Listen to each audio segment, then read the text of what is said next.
Yeah, good morning everybody. Welcome to another class on the practical physics. My name is Mr. Duro, the instructor for today's class.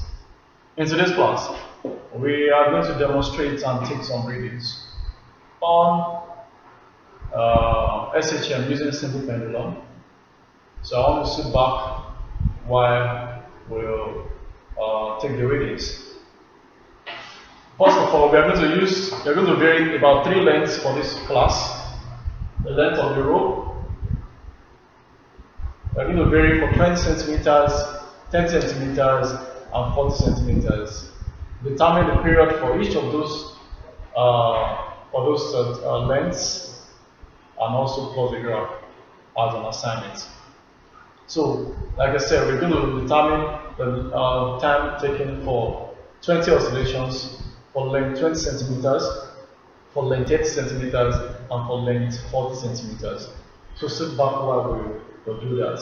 Here, the stopwatch is with me right here, and this length has already been set to 20 centimeters. Like I said, I'm going to put this stopwatch to 0, display this by a small angle, and let it oscillate.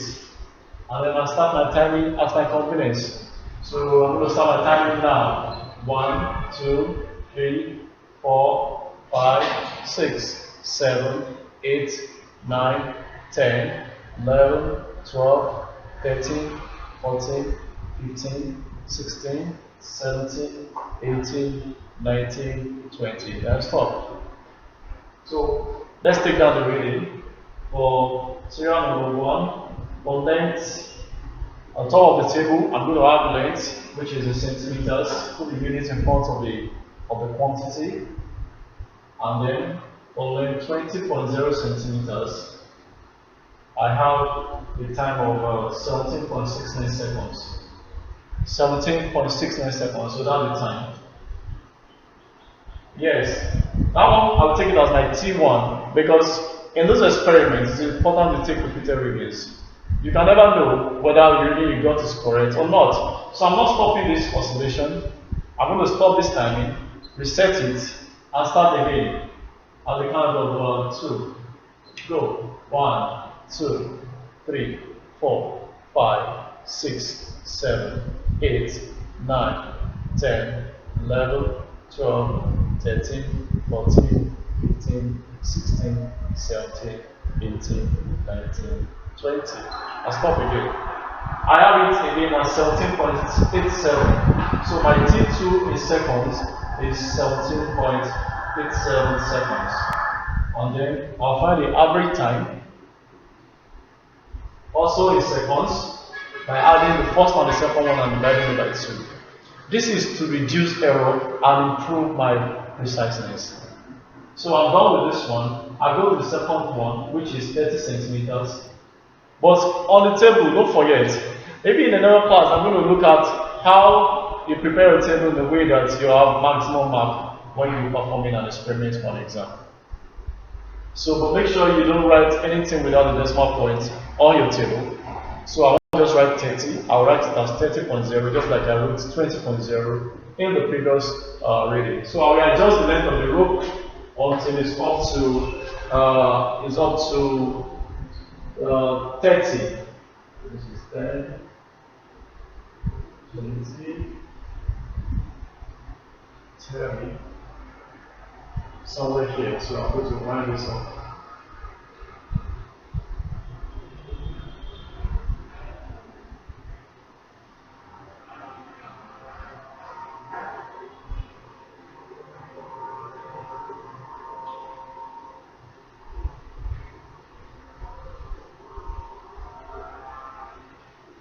Perfect. This is on 17. So let's take another reading for 30 centimeters. Don't forget, reset the stopwatch and start the timing. Release this pendulum at a small angle and let it go like this. So I can take my timing at my components. So let's go.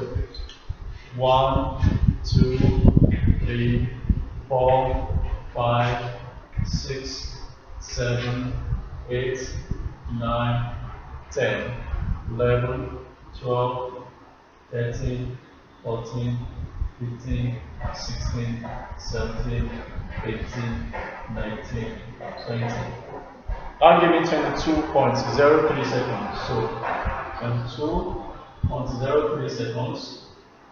Alright? I have to take another one to be double sure. So as we said this one, start the timer. Go. 1, 2, 3, 4, 5, 6, 7, 8, 9, 10, 11, 12, 13, 14, 15, 16, 17, 18, 19, 20. This is about 21.50 seconds. So I'm going to write it 21.50 seconds, which is very close to the first one, which is 20.03. I'll add it together and find the average. That will give me the time taken for the length 20 centimeters for 20 oscillations. Then the last one is 40.0 centimeter length. So let's adjust this again until we get 40. I believe this is somewhere here. This is perfect. This is perfect.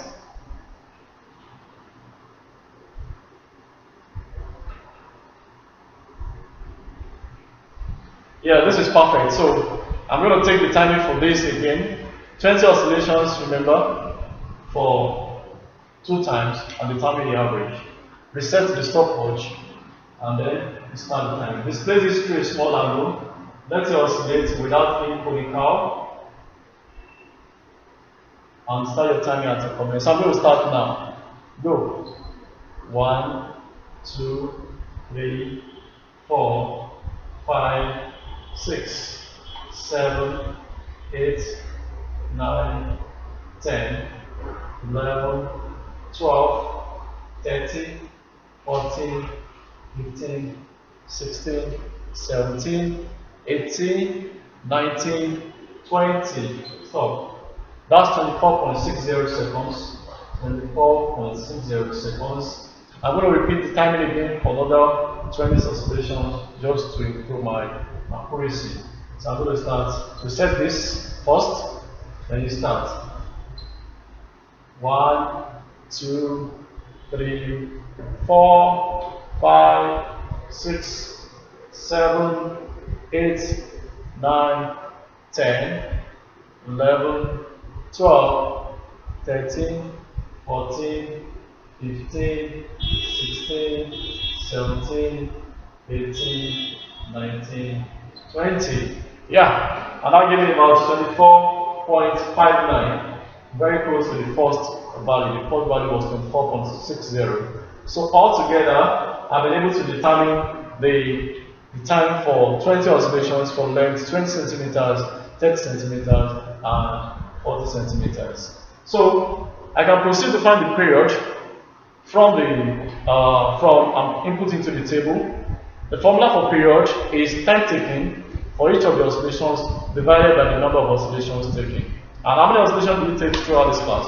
It was 20 oscillations. So the time taken for each of the lengths divided by 20 will give me the period.